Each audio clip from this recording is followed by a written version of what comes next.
بسم اللہ الرحمن الرحیم الحمدللہ رب العالمین الصلاۃ والسلام علی خاتم النبیین اللہم صلی علی محمد النبی الامی وعلی آلہ وسلم تسلیما۔ السلام علیکم ورحمۃ اللہ وبرکاتہ۔ میری آج کی حدیث صحیح مسلم 43 نمبر۔ رسول اللہ صلی اللہ علیہ وآلہ وسلم نے ارشاد فرمایا کہ قیامت کے روز میرے امتی وضو کے اثر کی وجہ سے روشن چہروں، ہاتھوں اور پاؤں کے ساتھ حاضر ہوں گے۔ وہ جو اس کو بڑھا سکتا ہے وہ اس کو بڑھا لے۔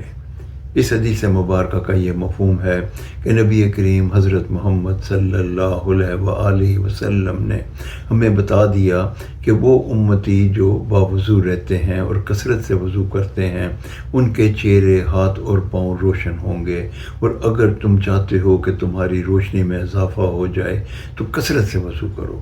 یہ ہمارے نبی نے ہمیں نصیحت فرما دی۔ ہمیں چاہیے کہ ہم ہر وقت باوضو رہیں اور کثرت سے وضو کریں۔ اللہ تعالی ہمیں ایسا کرنے کی توفیق عطا فرمائے۔ آمین یا رب العالمین۔ السلام علیکم ورحمۃ اللہ وبرکاتہ۔